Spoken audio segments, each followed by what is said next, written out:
ఈరోజు మరొక అంశాన్ని మనం నేర్చుకుందాం.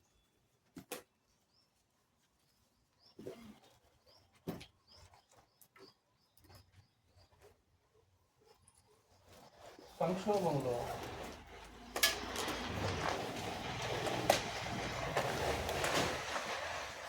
కుటుంబ యజమానిగా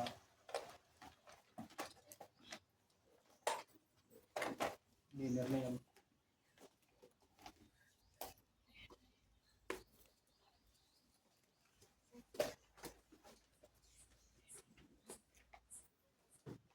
సంక్షోభంలో కుటుంబ యజమానిగా ఎలాంటి నిర్ణయాలు తీసుకుంటావు అనే సంగతులు మనం కొద్ది నిమిషాలు ఆలోచించాలి.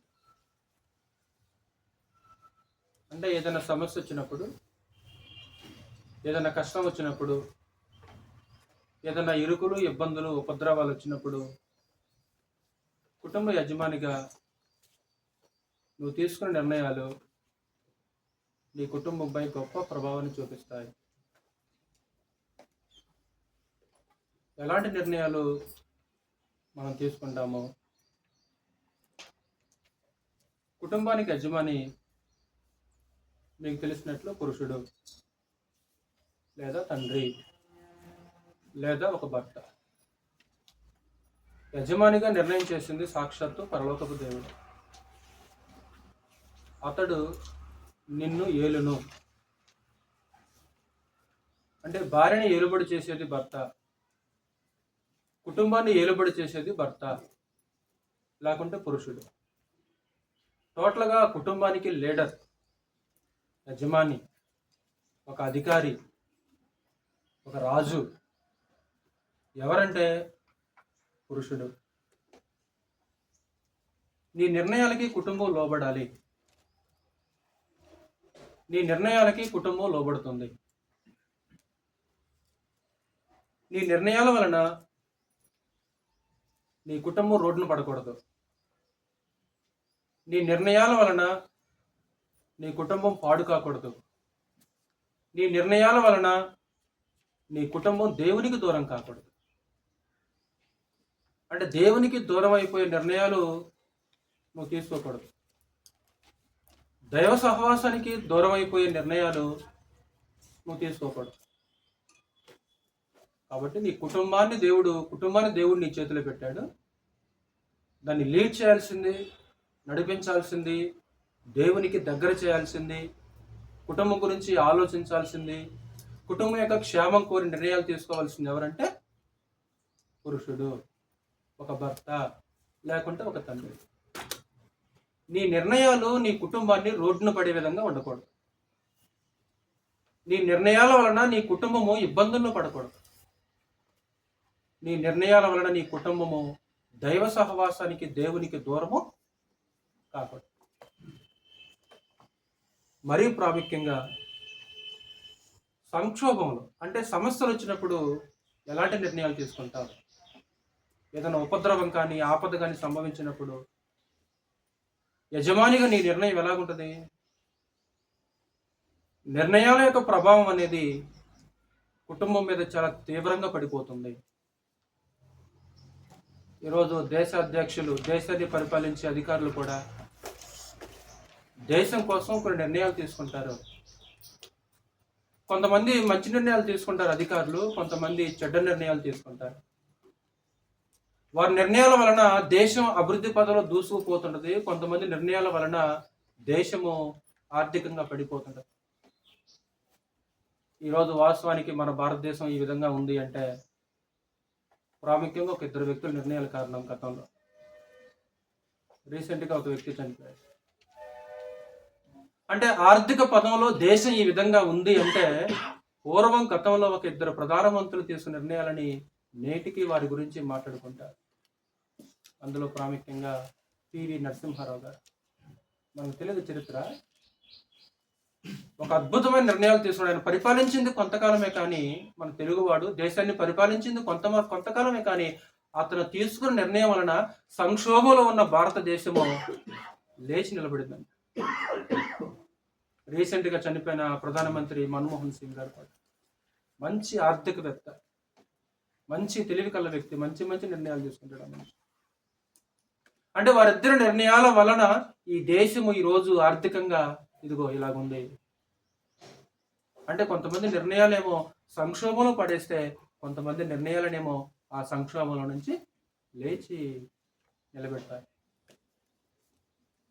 ఈరోజు మనం ఆలోచన చేసింది ఏంటంటే, ప్రాముఖ్యంగా మన కుటుంబం గురించి ఆలోచన చేస్తున్నాం.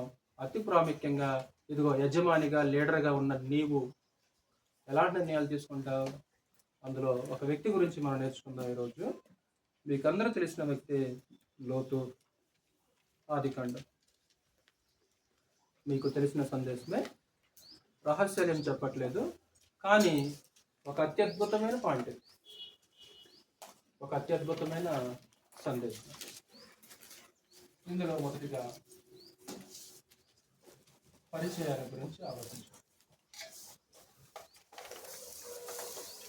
అబ్రహాము మెసొపొతేమియాలో కాపురం ఉన్నప్పుడు దేవుడు అబ్రహాముని పిలిచాడు. మెసొపొతేమియా అంటే బబులోను ప్రాంతం, కల్దీలో ఊరనే పట్టణము.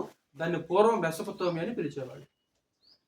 మెసొపొతేమియాలో ఉన్నప్పుడే దేవుడు అబ్రహాముకు ప్రత్యక్షమై పిలిచాడు. అబ్రహాము తండ్రి ఏం చేశారంటే, కల్దీలో ఊరని ప్రాంతం నుంచి మరొక ప్రాంతానికి వచ్చేసారు, హారానికి. హారానికి వచ్చిన తర్వాత అక్కడ అబ్రహాం యొక్క తండ్రి చనిపోతాడు. అబ్రహాం యొక్క తండ్రి చనిపోయిన తర్వాత అబ్రహామును దేవుడు హారాను నుంచి కనాను దేశానికి పిలుస్తాడు. అబ్రహాం యొక్క తండ్రి చనిపోవటం మాత్రమే కాకుండా అబ్రహాం యొక్క సహోదరుడు ఒకడు చనిపోతాడు. అందులో ఒక వ్యక్తి నాహోరు. అతని కుమారుడే లోతు. అంటే అబ్రహాం యొక్క తమ్ముడి కొడుకు, లేకుంటే అబ్రహాం యొక్క సహోదరుని కొడుకే లోతు. దేవుడు అబ్రహాముని పిలిచినప్పుడు హారాను నుంచి ఈ లోతు ఏం చేస్తాడంటే అబ్రహాముతో కూడా ప్రయాణమై వెళ్తాడు. అంటే అబ్రహాము ఎక్కడికి వెళితే లోతు అక్కడికి వెళ్తాడు.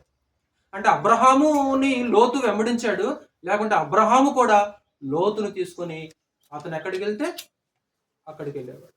ఆదికాండం 12వ అధ్యాయము 1వ వచనం చదువుతాడు. యెహోవా నీవు లేచి నీ దేశము నుండి బంధువుల యొద్ద నుండి తండ్రి ఇంట నుండి బయలుదేరి నేను నీకు చూపించు దేశమునకు వెళ్ళుము. పిలుపు అబ్రహాంకి వచ్చింది. వాస్తవానికి పిలుపు లోతుకు రాలేదు. దేవుని పిలుపు ఎవరి దగ్గరకు వచ్చేసిందంటే అబ్రహాము దగ్గరకు వచ్చేసింది. అబ్రహాము దేవుని పిలుపుకు లోబడ్డాడు. లోతు కూడా అబ్రహామును వెంబడించాడు. లోతు అబ్రహామును వెంబడించాను. అంటే తను అబ్రహాముతో వచ్చాడు, అబ్రహాము కూడా తను వెంట పెట్టుకుని వచ్చేసాడు. 4వ వచనం చదువు ఒకసారి. 12:4. యెహోవా అతనితో చెప్పిన ప్రకారము అబ్రాము వెళ్ళెను, లోతు అతనితో కూడా వెళ్ళెను. లోతు అతనితో కూడా వెళ్ళెను. లోతు అబ్రహాముతో కూడా ప్రయాణం చేశాడు. అబ్రహాము ఎక్కడికి వెళితే అక్కడికెల్లా లోతు వెళ్ళాడు. వాస్తవానికి లోతు తండ్రి లేని బిడ్డ. లోతు తండ్రి లేని బిడ్డ అంటే లోతు యొక్క తండ్రి చనిపోతాడు. 11:27 వచనం చదవకండి ఒకసారి. తెరహు వంశావళి ఇది. తెరహు అబ్రామును నాహోరును హారాను కనెను. హారాను లోతును కనెను. హారాను తాను పుట్టిన దేశమందలి కల్దీల ఊరను పట్టణములో తెరహు కంటే ముందుగా అంటే అంటే లోతు తండ్రి హారాను ముందుగానే చనిపోయాడు. అంటే లోతు ఒక తండ్రి లేని బిడ్డ. లోతు తండ్రి చనిపోయాడు. లోతు యొక్క తాత అంటే అబ్రహాం యొక్క తండ్రి తెరహు కూడా చనిపోయాడు. అప్పుడు దేవుడు అబ్రహాంను పిలిచినప్పుడు లోతు అబ్రహాంతో పాటు కూడా వెళ్ళిపోయాడు. దేవుడు అబ్రహామును ఆశీర్వదించినట్లే, అంటే భౌతిక సంబంధంగా దేవుడు గొప్పగా వెండి బంగారాలు పశువులు అబ్రహాంకి ఇచ్చేశాడు.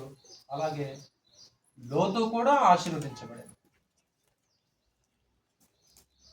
లోతు కూడా ఆశీర్వదించబడింది. 13వ అధ్యాయము 5వ వచనం. అబ్రాముతో కూడా వెళ్ళిన లోతుకును గొర్రెలు గొడ్లు గుడారములు ఉండెను కనుక వారు కలిసి నివసించుటకు ఆ ప్రదేశము చాలకపోయిను. ఎందుకనగా వారి ఆస్తి వారు కలిసి నివసించలేనంత విస్తారమై ఉండను. వారి ఆస్తి ఎవరాస్తి? వారి ఆస్తి అంటే అబ్రహాము యొక్క ఆస్తి. రెండోది లోతు యొక్క ఆస్తి. అంటే లోతు యొక్క ఆస్తి విస్తారమైంది. దేవుడు లోతుని ఆశీర్వదించాడు. లోతుకి ఆస్తి ఎక్కువైపోయింది. ఇది ఎవరిని బట్టో తెలుసా? అబ్రహామును బట్టి. అంటే అబ్రహామును బట్టి దేవుడు లోతును ఆశీర్వదించేశాడు. అబ్రహామును బట్టి లోతుకు దీవెనలు వచ్చేసినవి. ఆస్తి విస్తారమైంది. 2వ అధ్యాయము 2వ వచనం చదువుతాను. నిన్ను గొప్ప జనముగా చేసి నిన్ను ఆశీర్వదించి నీ నామమును గొప్ప చేయుదును. నీవు ఆశీర్వాదముగా నుందువు. నీకు ఆశీర్వాదం మాత్రమే కాదు, నీవు ఆశీర్వాదంగా ఉంటావు. అంటే నీవు ఇతరులకు ఆశీర్వాదంగా ఉంటావు. అంతేనమాట? నీకు ఆశీర్వాదం మాత్రమే కాదు, నీవు ఇతరులకు ఆశీర్వాదంగా ఉంటావు. అంటే అబ్రహామును వెంబడించుటను బట్టి, అబ్రహాముతో కలిసి తిరుగుటను బట్టి దేవుడు ఏం చేశాడంటే అబ్రహాముతో పాటు లోతును కూడా ఆశీర్వదించేశాడు. అబ్రహాము ఆశీర్వాదానికి కారకుడు. ఈ సందేశం మనకి ఆదికాండలో మరి ఎక్కడైనా కనిపిస్తుందా? అబ్రహామును బట్టి దేవుడు లోతును ఆశీర్వదించేశాడు. ఇంకా గ్రంథంలో ఇంకెవరినన్నా బట్టైనా సరే దేవుడు ఇంకెవరన్నా ఆశీర్వదించాడా? సహోదరులారా, వెరీ గుడ్. యోసేపును బట్టి దేవుడు పోతీఫర్ ఇంటిని ఏం చేశాడు? ఆశీర్వదించాడు. యాకోబును బట్టి దేవుడు లాబాను ఏం చేశాడు? ఆశీర్వదించేశాడు. నిన్ను బట్టి యెహోవా నన్ను ఆశీర్వదించినని శకునము చూసి తెలుసుకుంటున్నా అంటాడు లాబాను యాకోబుతో మాట్లాడుతూ. లాబాను వాస్తవానికి విగ్రహారాధికుడు, పోతీఫర్ వాస్తవానికి విగ్రహారాధికుడు. అంటే ఎవరిని బట్టి ఆశీర్వదించారు? అంటే యోసేపు అడుగు పెట్టాడు, పోతీఫర్ ఇంటికి ఆశీర్వాదాలు. యాకోబు అడుగు పెట్టాడు, లాబాను యొక్క ఇంటికి ఆశీర్వాదాలు. ఇక్కడ అబ్రహాముతో కూడా మాట్లాడుతూ నీవు ఆశీర్వాదముగా ఉంటావు. ఈరోజు ఇక్కడ కూర్చున్న నీవు నేను కూడా ఆశీర్వాదంగా ఉండాలి. నిన్ను బట్టి నన్ను బట్టి మన కుటుంబాలు ఏం కావాలి? ఎలా? యాకోబు ఎలాగైతే ఆశీర్వాదానికి కారకుడు అయిపోయాడో ఈరోజు మనం కూడా ఎలాగ ఉండాలంటే ఆశీర్వాదంగా ఉండాలి. మనల్ని బట్టి మన కుటుంబం ఆశీర్వదించబడాలి. మనల్ని బట్టి మన కుటుంబము దీవించబడాలి. మనల్ని బట్టి మన కుటుంబము పతనంలోనికి వెళ్ళిపోకూడదు. మనల్ని బట్టి మన కుటుంబము దేవుని యొక్క ఉగ్రతని భరించకూడదు. ఆకాను బట్టి కుటుంబం ఏమైపోయింది సహోదరులారా? పోయిన వారిలో మనం నేర్చుకున్నాం కదా. అంటే ఆకాను ఆ కుటుంబానికి ఆశీర్వాదంగా ఉన్నాడా? ఈరోజు సత్య మార్గంలో మనం ఉన్నాము, ఈరోజు నీతి మార్గంలో మనం ఉన్నాము. ఫస్ట్ మనం ఆ మార్గంలో ఉన్నాము. ఒకవేళ మన కుటుంబం ఎవరైతే ఈ మార్గంలో లేరో మనల్ని బట్టి వాళ్ళు మన మార్గంలోకి వచ్చేసారనుకో, మనల్ని బట్టి వాళ్ళు ఆశీర్వదించబడలేదు సహోదరులారా. లోతు ఆస్తి విస్తారం అయిపోయింది. ఇలా రోజులు గడిచిపోతున్నాయి. అబ్రహాము ఎటు వెళ్తే అటు లోతును కూడా తీసుకుని వెళ్ళిపోతున్నాయి. రెండవది, కుటుంబ యజమానిగా లోతు నిర్ణయములు.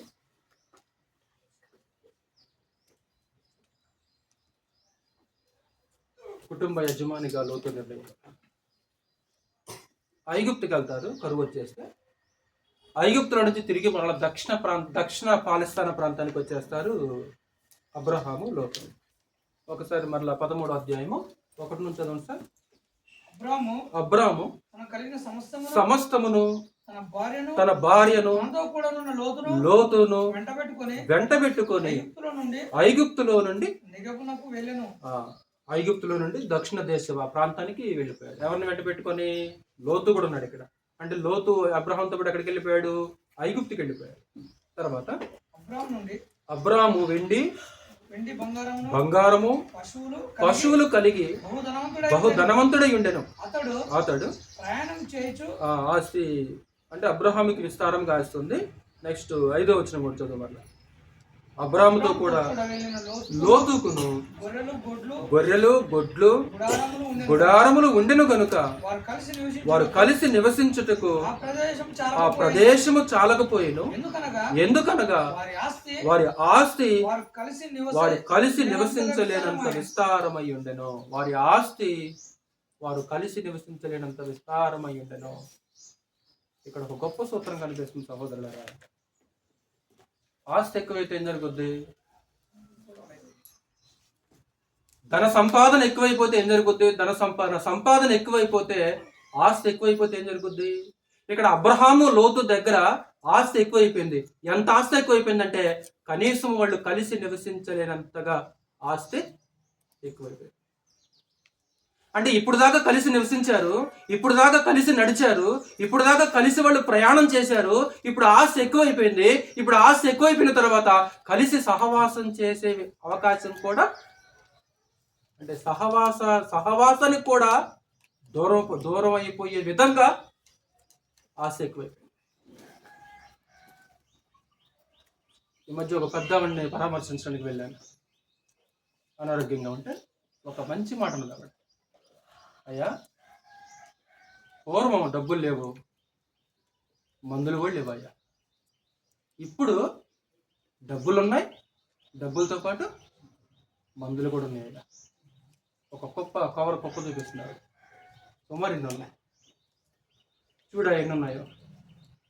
అంటే పూర్వం మా దగ్గర డబ్బులు లేవు, డబ్బులతో పాటు మందులు కూడా మా దగ్గర ఏ మందు లేదు. కానీ ఇప్పుడు డబ్బులు వచ్చినవి, డబ్బులతో పాటు ఇప్పుడు ఏమొచ్చినవి? అంటే డబ్బు ఎక్కువైపోతే, సంపాదన ఎక్కువైపోతే ఏం జరుగుద్ది? ఆరోగ్యం ఉండదు, నిద్ర ఉండదు, మనుషులు దూరం అయిపోతారు, బంధాలు దూరం అయిపోతారు, చివరికి అవసరమైతే దేవునికి కూడా దూరం అయిపోతాం. అంటే సంపాదన ఎక్కువైపోతే దేవునికి కూడా దూరం అయిపోయే పరిస్థితి ఈరోజు మన కళ్ళ ముందు కనిపించలేదు సహోదరులారా. అంటే దేనికోసం దూరం అయిపోయాం? సంపాదించడానికి. అవసరమైతే ఓటీ అంటే ఓవర్ నైట్స్, అంటే ఓవర్ నైట్ డ్యూటీ. ఎందుకు ఈ ఓవర్ నైట్ డ్యూటీ అంటే సంపాదించడానికి. ఉన్నది సరిపోదు, ఉన్నది చాలా కాదు, ఇంకా ఏం చేయాలంటే ఈ ఓటీ చేయాలి. ఈ ఓటీ వలన ఇదిగో పలానా రోజు బైబిల్ క్లాస్ బంద్, ఇదిగో పలానా రోజు సంఘ కార్యక్రమాలు బంద్. అంటే సంపాదన ఎక్కువైపోతే ఏం జరుగుతుంది? అక్కడ అబ్రహాము లోతు దగ్గర ఏం జరిగిందంటే వాళ్ళు కలిసి నివసించలేనంత ఎక్కువగా సంపాదన అయిపోయింది. ఒకప్పుడు పూర్వం మన చిన్నప్పుడు చిన్నింట్లో అందరం కలిసి ఒక చోటనే పండుకునేవాళ్ళం హాల్లో. ఈరోజు డబ్బులు ఎక్కువైపోయినాయి, సంపాదన ఎక్కువైపోయింది. మనిషి ఒక బెడ్రూమ్కి ఒక టీవీ, మనిషికి ఒక సెల్లు. కనీసం భోజనం కూడా ఎక్కడనమాట పిల్లలకి? భోజనం కూడా బెడ్రూమ్లోనే. భోజనంతో సెల్ ఫోను, భోజనంతో టీవీ అనమాట. ఒకప్పుడేమో అందరం ఒక చోటే కలిసి పండుకునే వాళ్ళము ఒక హాల్లో. కానీ ఈరోజు డబ్బులు ఎక్కువైపోయిన, సంపాదన ఎక్కువైపోయింది కాబట్టి master bedroom, children bedroom, guest bedroom, ఆ బెడ్రూమ్, ఈ బెడ్రూమ్. ఎందుకిన్ని? సంపాదన ఎక్కువైపోయింది. అంటే డబ్బు ఎక్కువ అయిపోతే బంధాలు మనుషులు ఏమైపోతున్నారు సహోదరులారా? బంధువులు కూడా దూరం అయిపోతారు డబ్బు ఎక్కువైపోతే. ఇప్పుడు పూర్వం మన దగ్గరకు వచ్చినట్లు బంధువులు మన దగ్గరకు వస్తున్నారా? పూర్వం మనం వెళ్ళినట్లు బంధువుల దగ్గరకు మనం వెళ్ళగలుగుతున్నామా? అంటే ఎందుకు? వ్యాపారంలో బిజీ, ఉద్యోగంలో బిజీ, సంపాదనలో బిజీ. అంటే సంపాదనలో పడిపోయి బంధువుల్ని దూరం చేసుకుంటున్నాం, మనుషుల్ని దూరం చేసుకుంటున్నాం, చివరికి సంఘ కార్యక్రమాలు కూడా దూరం చేసుకుంటున్నాం. అంటే ఒకసారి ఒంటరిగా ఉన్నప్పుడు ఆలోచించండి. సంపాదన ఎక్కువైపోతే, డబ్బు ఎక్కువైపోతే పరిస్థితి ఏంటంటే ఒకసారి మీరు కూడా ఒంటరిగా కూర్చొని ఆలోచించండి. అంటే డబ్బు లేనప్పుడు నేను ఎలాగున్నాను, ఇప్పుడు డబ్బు వచ్చేసింది, సంపాదన ఎక్కువైపోయింది. ఆ రోజేమో అబ్రహాము లోతు విడిపోయారు డబ్బు ఎక్కువ కావటం వల్ల, సంపాదన ఎక్కువ కావటం వలన. ఈరోజు మన పరిస్థితి ఎలాగుంది? ఈరోజు మన పరిస్థితి ఎలాగుంది? ఆ మాట చూసారా? ఏమంటాడు 6వ వచనం చివరి మాటలో? 6వ వచనం, వారు కలిసి నివసించుటకు ఆ ప్రదేశము చాలకపోయిను, ఎందుకనగా వారి ఆస్తి వారు కలిసి నివసించలేనంత విస్తారమైను. నెక్స్ట్ ఒక సమస్య వచ్చేసింది. ఈ సమస్య అబ్రహాము లోతు దగ్గర వచ్చిన సమస్య కాదు ఇది. అబ్రహాం యొక్క పశువుల కాపరులకి, లోతు పశువుల కాపరులకి సమస్య వచ్చేసింది. అంటే ఒకవేళ మేత దగ్గర ఏమైనా వచ్చిందా? ఒకవేళ నీళ్ళ దగ్గర ఏమైనా వచ్చేసిందా? లేదా పశువుల్ని కట్టేసే స్థలం దగ్గర ఏమైనా వచ్చేసిందా మనకి ఇక్కడ రికార్డ్ చేయలేదు. నెక్స్ట్ 7వ వచనం చదువు సార్. అప్పుడు అబ్రాము పశువుల కాపరులకును లోతు పశువుల కాపరులకును కలహము పుట్టెను. అంటే పశువుల కాపరుల కలహం వచ్చేసింది. వీళ్ళిద్దరి మధ్య కాదు సమస్య వీళ్ళిద్దరి మధ్య కాదు. ఎవరి మధ్య? ఆ జీతగాళ్ళ మధ్య వచ్చేసింది. ఆ దాసుల మధ్య కలహం వచ్చేసింది. ఒకవేళ మేత దగ్గర ఏమైనా వచ్చిందా ఏమో, కలిసి నివసించడానికి విస్తారమైందని రాస్తే ఒకళ్ళ పశువులు ఒక చోట కట్టేస్తుంటే ఏమన్నా గొడవ వచ్చేసిందా తెలియదు. అయితే అబ్రహాం ఇక్కడ ఎంతో జ్ఞానయుక్తంగా, ఎంతో తెలివిగా, ఎంతో యుక్తిగా ప్రవర్తించేశాడు. ఈ సమస్య హింసకు దారి తీయక ముందే శాంతియుతంగా సమస్యని పరిష్కరించాలనుకున్నాడు అబ్రహాం.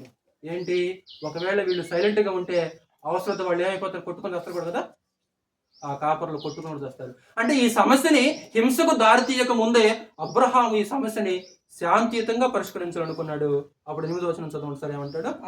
కాబట్టి అబ్రాము మనము బంధువులము గనుక నాకు నీకును నా పశువుల కాపరులకు నీ పశువుల కాపరులకును ఒక అద్భుతమైన స్టెప్ వేశాడు అబ్రాము. మూల భాషలోనైతే మనము మనుషులం గనక మన మధ్య కలహం ఉండకూడదు. మనము బంధువులం గనుక అస్సలు కలహం ఉండకూడదు. ఫస్ట్ మనుషుల మధ్య కలహం ఉండకూడదు. 2 బంధువులైతే అస్సలు కలహం ఉండకూడదు. ఏమండకూడదు బంధువుల మధ్య?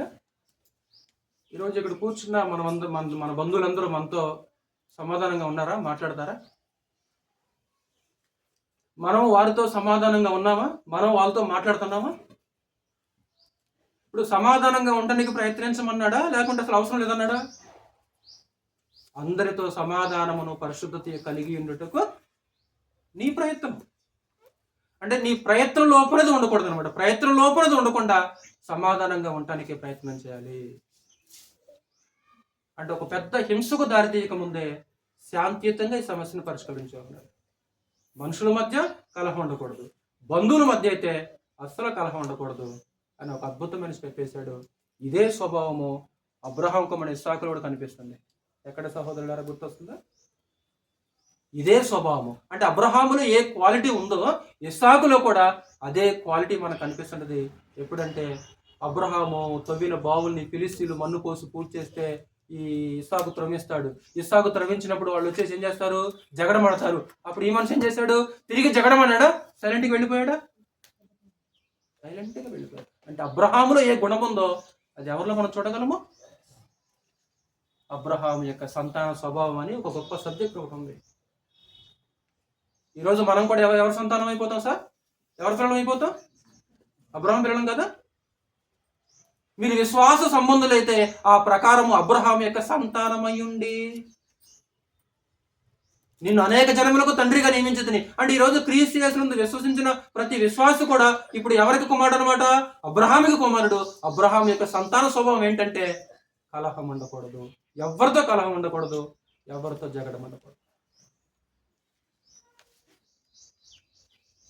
నెక్స్ట్ ఒకసారి మరలా 8వ వచనం చదివాం కదా, 9వ వచనం చదువు. ఈ దేశమంతయు నీ ఎదుట ఉన్నది కదా, దయచేసి ఈ ప్రపోజల్ తెచ్చింది మొట్టమొదట అబ్రహాం.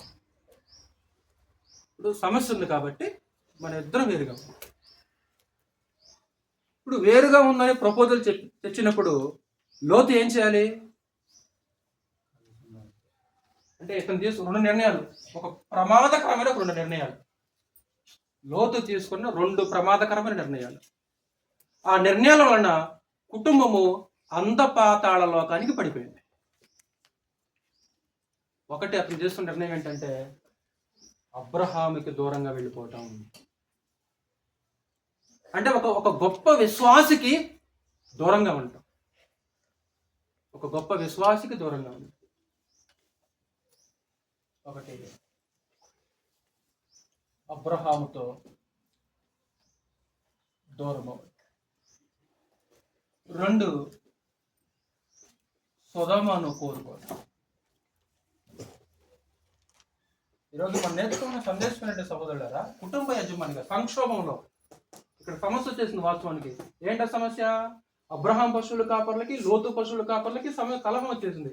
అక్కడ సమస్య వచ్చేసింది. అంటే సమస్యలో లేకుంటే సంక్షోభంలో, లేకుంటే ఉపద్రవంలో, లేకుంటే ఏదైనా సమస్య వచ్చినప్పుడు ఒక కుటుంబ యజమానిగా ఎలాంటి నిర్ణయాలు? కలహం వచ్చేసి విడిపోవటం ఇంకా దూరం అయిపోవటం ఇంకా, అంటే ఎవరేదన్నా మాట అంటే ఇంకా దూరం అయిపోవటమేనా? దూరం కాకూడదు అలాగా. ఇంట్లో త్రాగుబోతు భర్త ఎన్నేనంటాడు, ఎన్నేన పడతాం అక్కడ. సంఘంలో మాత్రం నేను ఎవరు ఏమి అనొద్దు. త్రాగుబోతు భర్త ఉంటాడు, ఎన్నేనంటాడు, ఎన్నైనా తిడతాడు, పడద్దు అక్కడ. లేకుంటే ఈరోజు మనం ఇంట్లో ఎవరైనా మనల్ని భార్య అనొచ్చు, లేకుంటే అమ్మ అనొచ్చు, నాన్న అనొచ్చు, ఎన్నన్నా పడతాము. కానీ సంఘంలో ఎవరైనా ఒక మాట అంటే మాత్రము, అంటే ఇక్కడ సమస్య వచ్చేసింది. ఇతను వేసిన స్టెప్ ఏంటి అంటే, ఇప్పుడు ప్రపోజల్ అబ్రహాం తీసుకొచ్చాడు, కానీ ఇతనేం చేయాలి? నీవు ఆశీర్వాదంగా నుందువు అంటే అబ్రహామును బట్టి దేవుడు లోతును ఆశీర్వదించాడు. అన్నయ్య గారు నేను వెళ్ళను, అన్నయ్య గారు సమస్య వాళ్ళ మధ్య కదా, మన ఇద్దరి మధ్య సమస్య రాలేదు కదా, నేను నీతోనే ఉంటాను, నేను వెళ్ళను అని మనిషి బతిలాడ. ఒక 3 ఉదాహరణలు. నయోమి తిరిగి బెత్లెహేం వెళ్తుంది, రూతుని రావద్దంది. ఏం చేసిందండి ఆవిడ? ఏం చేసింది ఆవిడ? నా వెంబడి రావద్దనియో, నన్ను వెంబడించొద్దు, నువ్వు చెప్పొద్దు, నేను ఖచ్చితంగా నీతోనే వస్తా, అక్కడే చేస్తా. 2వ ఉదాహరణ ఎలీషాతో ఒక మాట మాట్లాడుతుంటాడు. 6వ వైపు ఆడ పైకి వెళ్ళిపోయాడు. యెహోవా నిన్ను బేతేలుకు పొమ్మంటున్నాడు, నువ్వు ఇక్కడే ఉండు. అతను ఏమన్నా తెలుసు ఎలీషా? యెహోవా జీవంతోడు, నీ జీవంతోడు, నిన్ను విడిచిపెట్టను నేను. మరొకసారి యెహోవాని ఎరుగోకి వెళ్ళమంటున్నాడు, నువ్వు ఎక్కడే ఉండంటే యెహోవా జీవంతోడు, నీ జీవంతోడు, నేను నిన్ను అన్నయ్య ఎంత సమస్య వచ్చినా సరే నేను మాత్రం నిన్ను వదిలిపెట్టను అన్నయ్య, నీకు నేను దూరంగా ఉండలేను అన్నయ్య అని లోతు అన్నాడా? 3వ ఉదాహరణ, యేసుక్రీస్తు వారు ఒక కఠినమైన ప్రసంగం చేస్తాడు యోహాను సువార్త 6వ అధ్యాయంలో. అప్పుడు కొంతమంది విడిచిపెట్టి వెళ్ళిపోతారు. అప్పుడు ప్రభు అపోస్తులను అడుగుతాడు, మీరు కూడా నేను విడిచిపెట్టి అనుకుంటున్నారా? వెళ్ళిపోండి. అపోస్తులు ఏమన్నారు? ఎవరి దగ్గరికి వెళ్దాం ప్రభు? ఎవరి దగ్గరికి వెళ్తాం? మేము విడిచిపెట్టాం. నీవే నిత్య జీవపు మాటలు గలవాడు, నిన్ను వదలం అంటే ఒక రూతులాగా మనిషి అనలేకపోయాడు. ఒక ఎలీషాలాగా నేను వెంబడిస్తాను, నేను నీతోనే వస్తాను అని అనలేకపోయాడు. అపోస్తులులాగా మేము ప్రభుని విడిచిపెట్టము అని అపోస్తులు ఎలాగన్నారో లోతులు అనలేకపోయాడు. తమ్ముడు, ప్రపోజల్ అతని నుంచే, అబ్రహాం నుంచే. ఎందుకంటే శాంతియుతంగా సమస్యను పరిష్కరించాలి. కానీ ఇతనేం చేయాలి? నేను వెళ్ళను, దూరం అయిపోయాడు. విశ్వాసతో దూరంగా ఉండడానికి కారణం ఏంటంటే అదిగో ఆ పశువుల కాపర్ల మధ్య కలహం అన్నప్పుడు. కలహం ఒకసారి మరలా 9వ వచనం 13:9. ఈ దేశమంతయు నీ ఎదుట ఉన్నది కదా, దయచేసి నన్ను విడిచి వేరుగా ఉండుము. నీవు ఎడమ తట్టునకు వెళ్ళిన ఎడల నేను కుడి తట్టుకును, నీవు కుడి తట్టుకు వెళ్ళిన ఎడల నేను ఎడమ తట్టుకును చెప్పగా. ఒక అద్భుతమైన తెలుసు మీకు, ఆదికాండం చదివేటప్పుడు మనం అంతా చదువుకుంది ఇది. ఎవరికి అవకాశం వేస్తున్నాడు అబ్రహాము? తను కోరుకుంటున్నాడా ముందు లోతుకి అవకాశం వేస్తున్నాడా? వాస్తవానికి అబ్రహాం పెద్దోడు, లోతు చిన్నోడు, తండ్రి లాంటోడు, బాబాయ్ క్షమించండి పెద్దనాన్న, తండ్రి లాంటోడు, పెద్దవాడు కాబట్టి ఆయనకు తీసుకునే అధికారం, హక్కు ఉంది.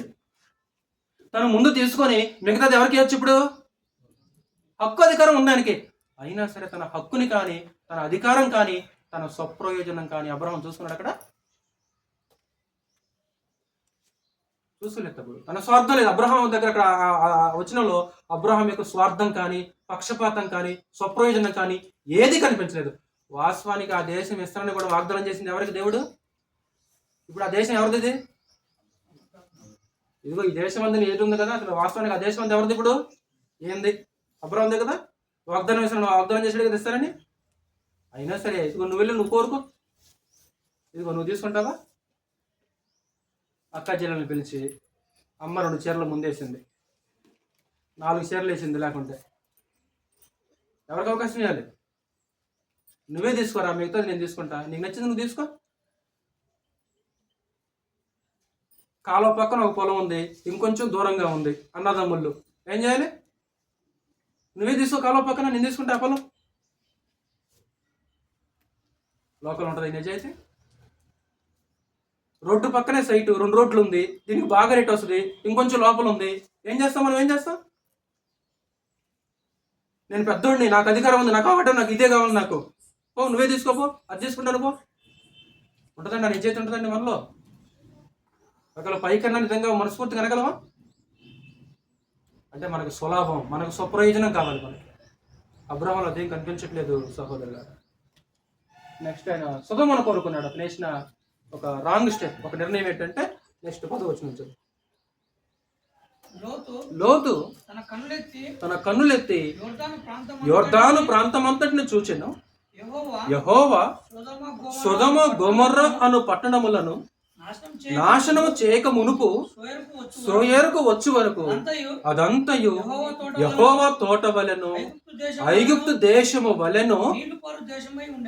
అక్కడికి వెళ్తే బాగా నీళ్లు దొరుకుతాయి, అక్కడికి వెళ్తే బాగా మేత దొరుకుతాయి, అది అక్కడ బాగా పంటలు పండుతాయి, అది అక్కడ బాగా వ్యాపారం చేసుకోవచ్చు. ఏంటి అబ్బా, లోతు యొక్క దృష్టి భౌతిక సంబంధంగా ఉందా, ఆత్మ సంబంధంగా ఉందా? బ్రహ్మనాథ్ గారు, అక్కడ ఆత్మ సంబంధం దృష్టి ఏమి లేదు. బాగా సస్యశ్యామలం ఉంది, బాగా నీళ్ళు దొరుకుతాయి, బాగా పంటలు పండుతాయి, అక్కడైతే బాగా వ్యాపారం చేసుకోవచ్చు, అది ఆ ఊర్లో బాగా ఉద్యోగాలు దొరుకుతాయి.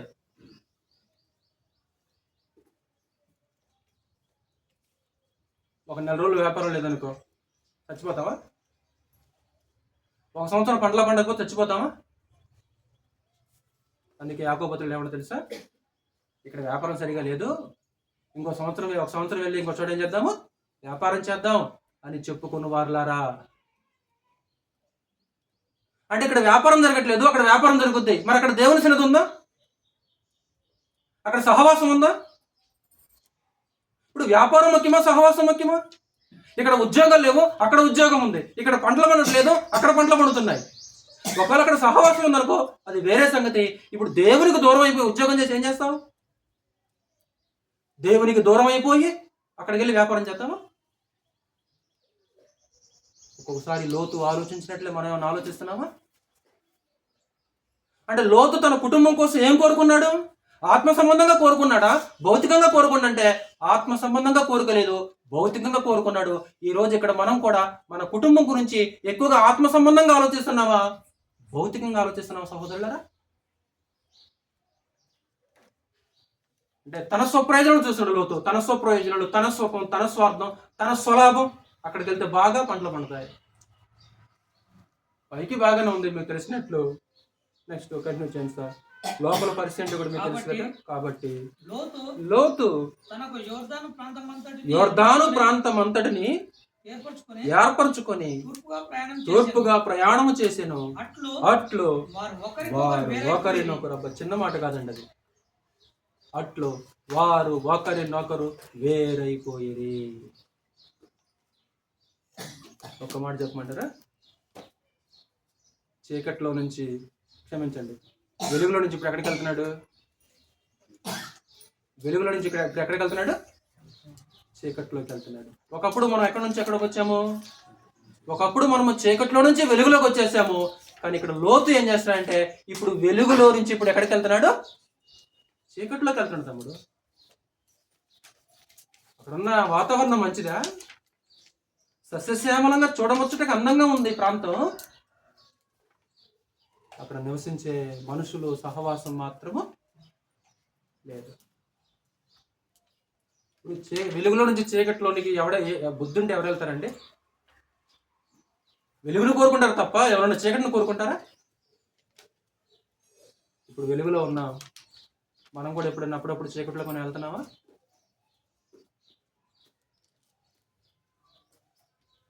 పన్నెండవచ్చు అబ్రాము కనానులో నివసించెను. లోతు ఆ మైదానమున్న పట్టణముల ప్రదేశములలో కాపురముండి సొదొమ దగ్గర. తర్వాత స్టేటస్ మారిపోద్దండి, గుడారం ఉండదు. సొదొమలోకి వెళ్ళిన తర్వాత లోతు స్టేటస్ మారిపోద్ది. కానీ అబ్రహాం చచ్చినంతకాలం గుడారంలో ఉంటాడు. అవునా? అబ్రహాం ఏమో ప్రారంభం నుంచి చచ్చినంత కాలం కూడా గుడారంలో ఉంటాడు. కానీ ఇప్పుడు లోతు గుడారంలో వేసుకున్నాడు. తర్వాత స్టేటస్ ఏమన్నాడు తెలుసా?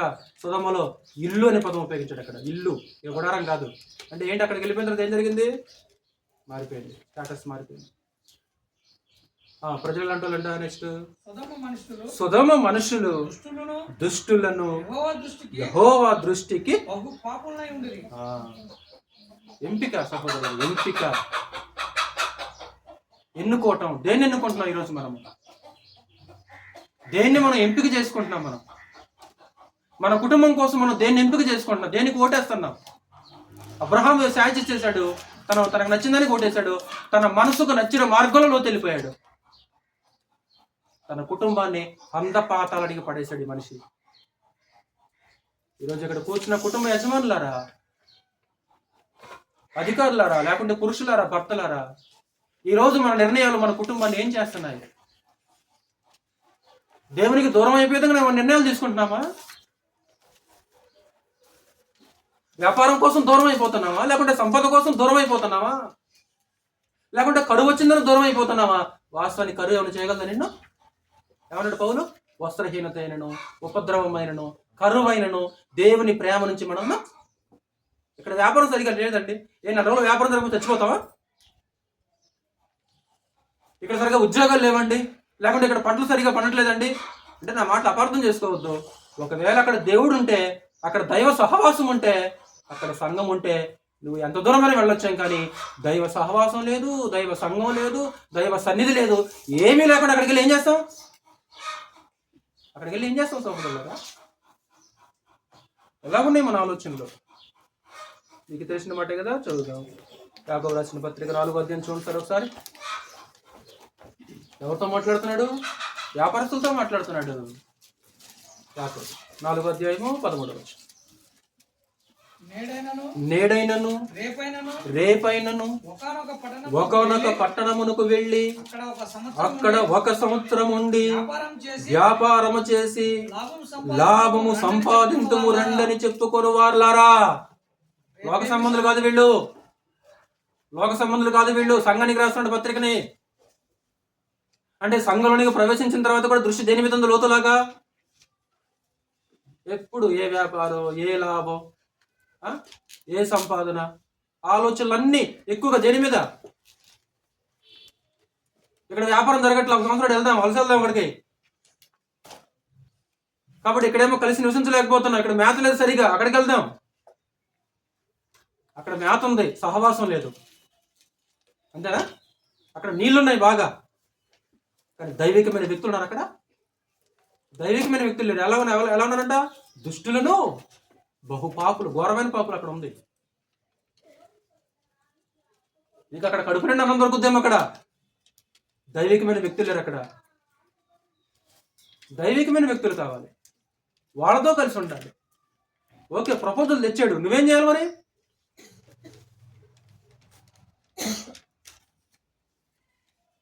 నెక్స్ట్ 14వ వచనం ఏమంటాడు? రేపేమి సంభవించునో మీకు తెలియదు, మీ జీవం ఏ పాటిది?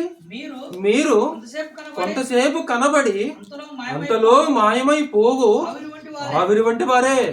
కనుక ప్రభు చిత్తమైతే మనము బ్రతికి ఉండి ఇది అది చేతుమని చెప్పుకొనవలెను. అంతేగాని నీ సొంత నిర్ణయాలే, నీ సొంత ఆలోచనలే, నీ సొంత కోరికలే, నీ మనసుకు నచ్చినట్లే. మరి ఇది దేవుని చిత్తమేనా ఈ నిర్ణయం? మరి నేను ఈ పని చేయడం దేవుని చిత్తమేనా?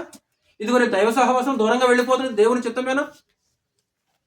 అక్కడ మేత దొరుకుద్ది, నీళ్లు దొరుకుతాయి, పంటలు పండుతాయి, బాగా మంచి ఇల్లు కట్టుకోవచ్చు, ఓకే. మరి అది నా వ్యక్తిగత జీవితాన్ని ఏం చేస్తుంది, అది నా కుటుంబాన్ని ఏం చేస్తుంది అని లోతు ఆలోచించలేకపోయాడు సహోదరులారా. ఆ సందర్భంలో ఆ మనిషి భౌతికంగా ఆలోచించాడు కానీ ఆత్మ సంబంధంగా ఆలోచించలేదు. తర్వాత అక్కడికి వెళ్ళి కాపురం ఉన్నాడు.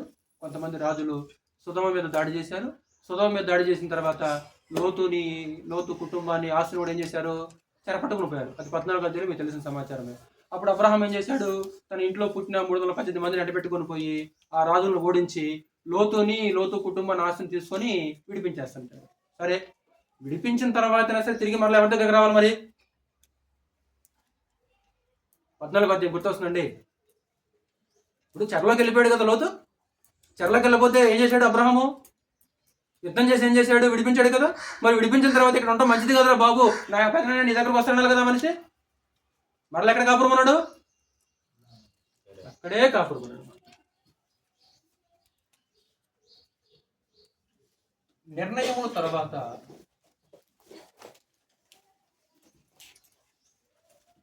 పరిస్థితి, అంటే తను తీసుకున్న నిర్ణయాల తర్వాత అసలు పరిస్థితి ఎలాగుండేది, ఆ కుటుంబ వాతావరణం ఎలాగుంది, అతని పరిస్థితి ఎలాగుంది. ఒకటి, అక్కడి మనుషులతో కలిసిపోయాడు.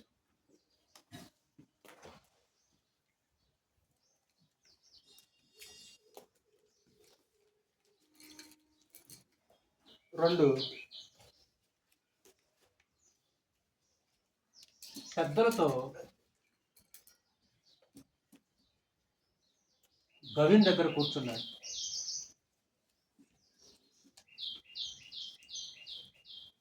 మూడు, కుటుంబ సహకారం అతనికి లేదు. 4, అక్కడి వారితో బంధుత్వం కలుపుకున్నాడు.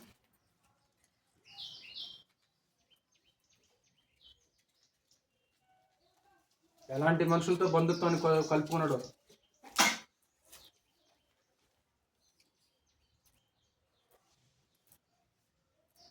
అంటే తన బంధుత్వం కలుపుకున్న మనుషులకి ఆశ్చర్యం ఎక్కువగా ఉందేమో. 19వ అధ్యాయం, ఆదికాండం 19వ అధ్యాయం 1వ వచనం. ఆ సాయంకాలమందు ఆ ఇద్దరు దేవదూతలు సొదొమ చేరునప్పటికీ లోతు ఆ ఇద్దరు దేవదూతలు అంటే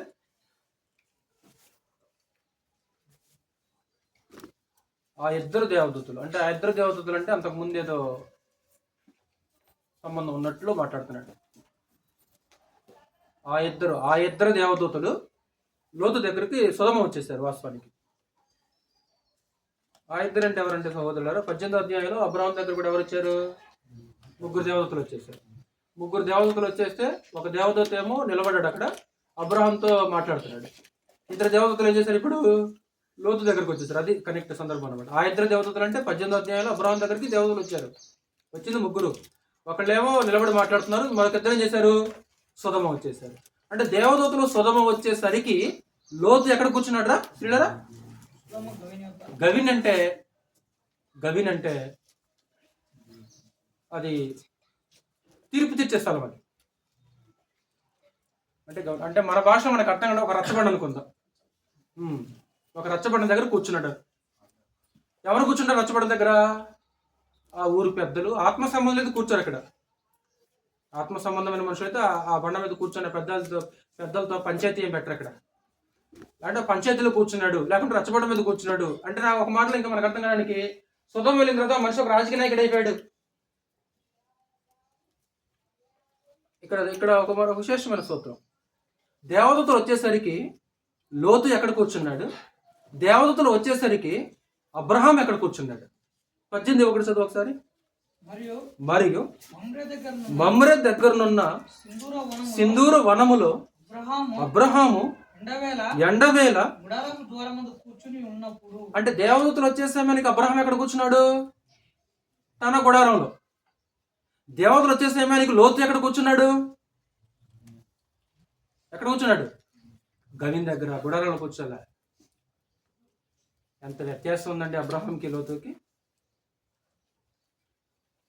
అందుకే ఏమనాల క్రితం మాట ఉంటుంది కదా, భక్తిహీనుల గుడారముల్లో నివసించుట కంటే నా దేవుని మందిర ద్వారముల వద్ద నాకు ఇష్టం. భక్తిహీనులతో కలిసి ఏసీ గదుల్లో కూర్చోటం కంటే దేవుని మందిరం దగ్గర గేటు దగ్గర కూర్చోటం నాకు ఇష్టం అంటారు ఫరోహు కుమారులు. గేటు దగ్గర ఉండటంతో విశేషమా? అది దేవుని మందిరం. అది అంటే అబ్రహాం ఎక్కడ కూర్చున్నాడు? లోతు ఎక్కడ కూర్చున్నాడు? నెక్స్ట్ లోతు ఏంటి? కంటిన్యూ చేయి. 19వ అధ్యాయం వారిని చూచి వారిని ఎదుర్కొనుటకు లేచి సాష్టాంగ నమస్కారము చేసి, నా ప్రభువులారా దయచేసి ఇంటికి ఇల్లు, గుడారం కాదు. ఇప్పుడు ఏమైపోయింది? ఇప్పుడు 13వ అధ్యాయంలో గుడారం వేశాడు. 19వ అధ్యాయంలోకి వచ్చేసరికి ఆ గుడారం కాస్త ఇల్లు అయిపోయింది. అబ్రహాంకి ఏం కాదు, అబ్రహాంకి ఇంకా గుడారమే ఉంది, ఇల్లేం కాదు ఆయనకి. గుడారములో నివసించుచు వాగ్దాత దేశంలో పరవాసులు అయిపోయారు. ఆయన దృష్టి అంతా, అబ్రహాం దృష్టి అంతా కూడా పైన ఉంది. ఇది మేము యాత్రికులం, మేము పరదేశులము. ఇప్పుడు గుడారం పోయింది, ఇల్లు అయిపోయింది. ఇంటికి వచ్చి రాత్రి వెళ్ళవచ్చు కాళ్ళు కడుకునడి మీరు పెందలకడ లేచి మీ త్రోవను వెళ్ళవచ్చు ననెను.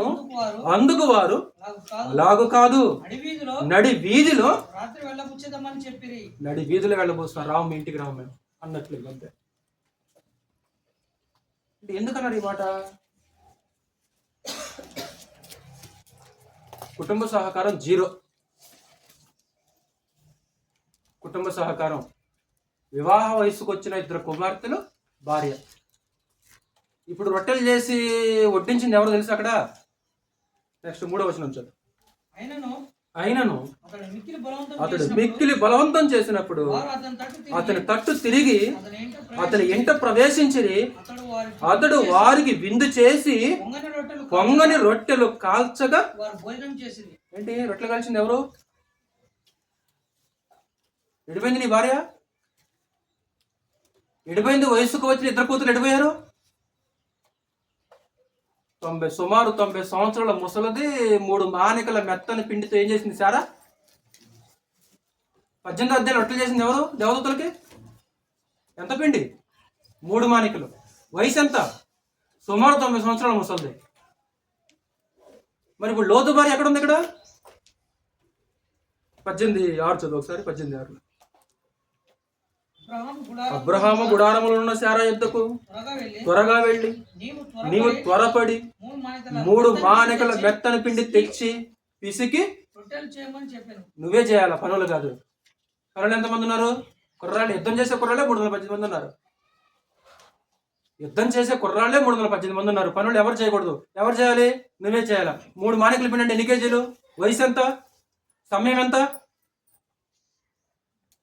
అంటే ఆ వ్యత్యాసం చూడండి. దేవతలు వచ్చేసేపటికి అబ్రహాం ఎక్కడ కూర్చున్నాడు, లోతు ఎక్కడ కూర్చున్నాడు. దేవదూతలకి ఆహారం సిద్ధం చేసింది ఎవరు? ఇక్కడ లోతు ఇంట్లో సిద్ధం చేసింది ఎవరు? ఇందుకు భార్య ఎడిపోయింది. వివాహ వయసుకు వచ్చిన కూతురు ఉన్నారు 2కి. అప్పటికి అబ్రహాంకి ఇస్సాకు కూడా పుట్ల. అవునా? 21వ అధ్యాయంలో ఇస్సాకు పుట్టాడు. అంటే ఇస్సాకు పుట్టే సమయానికి లోతుకి వివాహం చేసే వయసు గల కుమార్తెలిద్దరు ఉన్నారు. అంటే అబ్రహాం కంటే ముందుగా అతని సంతానం కలిగినట్లు మనకి అర్థమైపోతుంది. కుటుంబ సహకారం ఉందమ్మా. ఎలాంటి వాళ్ళతో బంధుత్వం కలుపుకున్నాడు? 14వ వచనం. 19:14.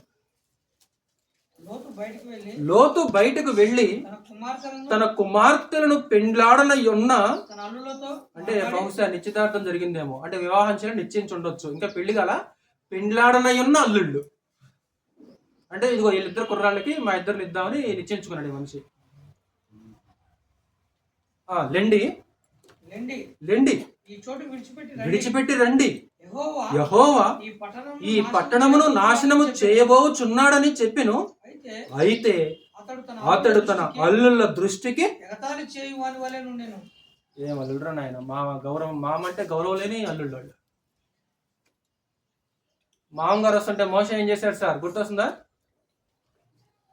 మామగారు వస్తుంటే మోసం ఏం చేశాడు చెప్పాలి? లేచి వందనం చేసి ఎదుర్కొని, మళ్ళీ వస్తుంటే కనబడి ఈయన లేచి ఎదుర్కొని వందనం చేసి మర్యాదగా తీసుకొచ్చి కూర్చోబెట్టి. ఈరోజు మనం చూస్తే అత్తమ్మలు ఏం చేయాలి? లక్ష్మి గారు మనం చూస్తే వనకాలాళ్ళు, వాళ్ళని చూసి మనం వణకం, వాళ్ళని చూసి మనం గౌరవించాం, వాళ్ళని మనం గౌరవించాం, మన వాళ్ళు గౌరవించాలా? వణికిపోవాలి. ఇంటికి వెళ్తే మామగారు అనకాల్సిందే, అత్తగారు అనకాల్సిందే. వయసు తల నెరిసిన వాని ఎదుట లేచి ముసలవాని ముఖమును ఘనపరిచి, అది నీ మర్యాద, అది నీ గౌరవం. పాత నిబంధనను కొట్టేద్ది అది. అదొక నీతి సూత్రం అది. భూమి మీద ఉన్న వారందరిలో మిక్కిలి ఎలాగొచ్చింది ఆ స్టేట్మెంట్? చిన్నగా వచ్చిందా? ఓరక నాయకుడిగా నిలబడితే వచ్చింది అది. నాయకుడితో నిలబడితే వచ్చిన మాట కదా అది. అతను వచ్చేసరికి ఇద్దరు వచ్చేసరికి ఒక ఆసనం మీద కూర్చొని ఏదో చేస్తున్నాడు, పని చేస్తున్నాడు, మనుషులకి న్యాయం చేస్తున్నాడు. ఈ అల్లుళ్ళు ఎలాగున్నారు? లోతు అల్లుళ్ళు గౌరవం లేని అల్లుళ్ళు, ఎగతాళి, ఒక అపహాస్యం. అంటే ఎలాంటి మనుషులతో ఇతను బంధుత్వం కలుపుకున్నాడు లోతు? ఆలోచించాలి. అంటే మనం బంధుత్వం కలుపుకునే వాళ్ళు ఎలాంటి వాళ్ళు? గౌరవించే వాళ్ళేనా? అబ్రహాం ఆలోచించలేదు, లోతులాగా ఆలోచించలేదు. అబ్రహాం ఆలోచించాడు, ఇది కనానీయుల కుమార్తెడు ఎవరిని నా కొడుకు వివాహం చేయొద్దు, వద్దు, నాకు ఇదిగో ఇలాంటి వాళ్ళకి నాకు కోడలుగా రాకూడదు. అంటే కలిసి నడిచాడు అబ్రహాంతో పాటు, కలిసి సహవాసం చేశాడు. తన మట్టుకు తను ఒక రకంగా ఉండొచ్చేమో, కానీ తన నిర్ణయాలు, తన ఆలోచనలు కుటుంబాన్ని పడేసింది సహోదరులారా.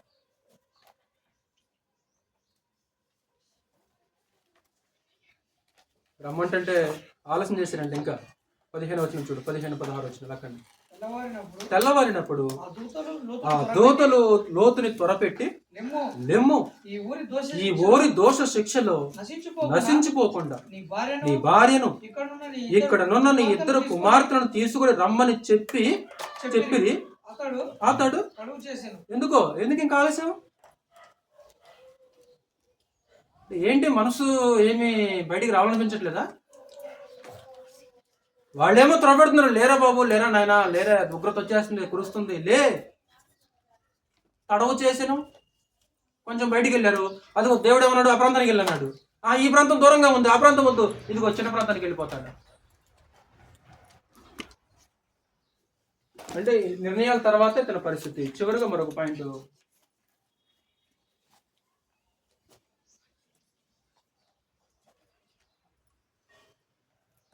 నిర్ణయములకు ప్రతిఫలం. ఒకటి, ఆస్తిని కోల్పోయాడు. 2, భార్యను కోల్పోయాడు. 3, కుమార్తెలు త్రోవ తప్పిరి.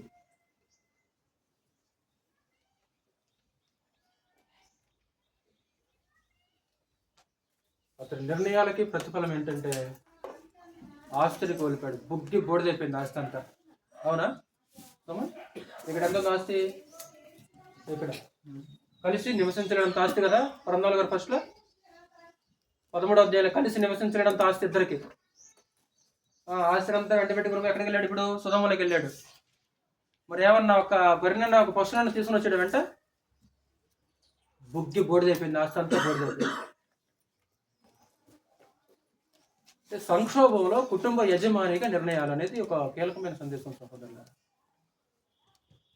కాబట్టి మనం ఎలాంటి నిర్ణయాలు తీసుకుంటున్నాం? సమస్యల్లో, సంక్షోభంలో, కష్టాలలో, ఇరుకులలో, ఇబ్బందుల్లో, సమస్యలు వచ్చినప్పుడు మన నిర్ణయాలు ఎటువైపోతున్నాయి? దేవునికి అనుకూలంగా నిర్ణయాలు ఉంటున్నాయా? ఆయన చిత్తానికి అనుకూలంగా మన నిర్ణయాలు తీసుకుంటున్నామా? ఆయన వాక్యానికి అనుకూలంగా మన నిర్ణయాలు తీసుకోగలుగుతున్నామా? భార్యను కోల్పోయాడు, చెప్పాడు, ఇదిగో వెళ్ళన్నాడు. అది దూరం ఉంది, ఈ ప్రాంతానికి వెళ్తున్నాడు. సరేపో, ఇదిగో ఈ ఊరు చిన్నది కదా, దగ్గరగా ఉంది కదా, వెళ్తున్నాడు. సరే వెళ్ళన్నాడు. వెళ్ళేటప్పుడు కండిషన్ చెప్పాడు, వెనక మాత్రం తిరగొద్దన్నాడు. మరి ఏం పెట్టింది ఆవిడ? మరి ఏం చూడాలనుకుందో తెలియదు మనకి, ఏం దాచిపెట్టిందో. ఫస్ట్ ఆయన కూడా తడవు చేశాడు. సొదముల నుంచి బయటకు వెళ్ళడానికి ఏం చేశాడంట? తడవు చేసాను. యెహోవా కనికరం ఉండటం వల్ల అతను చేయబెట్టుకుని లాగేశాడు బయటికి. అంటే ఇంకా ఏదో ఆలస్యం. ఇక ఆవిడైతే ఏం చేసిందంటే టోటల్గా దేవుని ఆజ్ఞను అతిక్రమించేసి ఆయన మాట నిర్లక్ష్య పెట్టి వెనక్కి తిరిగి చూసింది. మనిషిగా లేకుండా పోయింది. వెనుకున్నవి మరవమంటే వెనుకున్నవి ఇంకా కావాలి, వెనుకున్నవే కావాలి. ఇంకా కుమార్తెలు ఏమైపోయారు? ఒక దురాలోచనతో ఏమైపోయారు? ఒక దుర్బుద్ధితో.